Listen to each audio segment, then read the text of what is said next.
नमस्कार मित्रों, आज हम लोग इस वीडियो में रामधारी सिंह दिनकर द्वारा रचित भगवान के डाकिये पढ़ने वाले हैं। यह कविता प्रकृति की विविधता में संवादी अंतर संबंध को दर्शाता है। तो प्रकृति की विविधता मतलब भिन्नता, यानी प्रकृति में विभिन्न प्रकार की वस्तुएं हैं। नदी है, पहाड़ है, बादल हैं, पक्षी हैं, और उन सब के बीच जो आपसी संवाद होता है उसके संबंध को दर्शाया गया है और उसके माध्यम से सबको संदेश दिया गया है कि हमें किस प्रकार से रहना चाहिए। कवि लिखते हैं, पक्षी और बादल ये भगवान के डाकिये हैं। तो इन दोनों को कवि भगवान के डाकिये कहते हैं। क्यों? क्योंकि जिस प्रकार डाकिया संदेश को एक स्थान से दूसरे स्थान, एक व्यक्ति के संदेश को दूसरे व्यक्ति तक पहुंचाता है, उसी प्रकार से ये पक्षी और बादल भगवान के संदेश को सब तक पहुंचाते हैं। तो क्या कहते हैं कि भगवान के डाकिये हैं जो एक महादेश से दूसरे महादेश को जाते हैं। यानी इनकी कोई सीमा नहीं है, सीमाबद्ध नहीं है। ये किसी भी देश में आते जाते हैं या आ जा सकते हैं और अपना संदेश पहुंचाते हैं, भगवान का संदेश पहुंचाते हैं।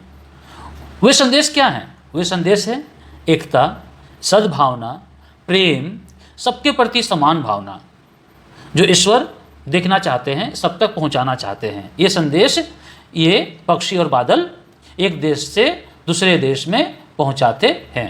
लेकिन मनुष्य की अपनी सीमाएं हैं, जिसके कारण से वे समझ नहीं पाते हैं, हम समझ नहीं पाते हैं, हम तो समझ नहीं पाते हैं। यानी उनके द्वारा लाए गए संदेश को हम समझ नहीं पाते हैं। मगर लेकिन उनकी लाई चिट्ठियाँ, जो ये पक्षी और बादल लाते हैं, चिट्ठियाँ लाते हैं भगवान द्वारा भेजे गए, उसे पेड़ पौधे, पानी और पहाड़ बाँचते हैं मतलब पढ़ते हैं, जोर से पढ़ते हैं, जोर से पढ़ना। यानी इनकी चिट्ठियों में क्या लिखा है, इसे ये पेड़ पौधे, पानी और पहाड़ पढ़ सकते हैं, उसे पढ़ते हैं, भगवान के संदेश को समझते हैं और उसे अपनाते हैं। इसी कारण से नदियाँ यानी पानी बिना किसी भेदभाव के सभी देशों में सभी लोगों तक पानी पहुंचाती है। पेड़ पौधे भी बिना भेदभाव के फल फूल लोगों को देते हैं। पहाड़ सबके लिए खड़ा है, सबकी सुरक्षा करता है, वह किसी के साथ भेदभाव नहीं करता। तो ये भगवान द्वारा भेजे गए संदेश को पढ़ पाते हैं, इसलिए उनका व्यवहार भी उस संदेश के अनुसार ही होता है।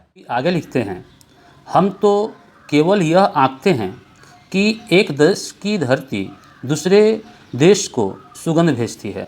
तो यहाँ आंकते का अर्थ अनुमान करना है। यानी हम मनुष्य केवल यह अनुमान करते हैं कि एक देश से दूसरे देश में सुगंध आती जाती है। तो सुगंध का अर्थ खुशबू है, और यहाँ सुगंध जो है वो विभिन्न अर्थों में प्रयोग किया गया है, जैसे प्रेम, एकता इत्यादि। तो हम सिर्फ इतना ही जानते हैं कि एक देश की धरती से दूसरे देश की धरती में यह सुगंध आती है। लेकिन उस सुगंध को लाने का काम कौन करता है? तो यहाँ आगे लिखते हैं, और वह सौरभ, सौरभ का अर्थ क्या है?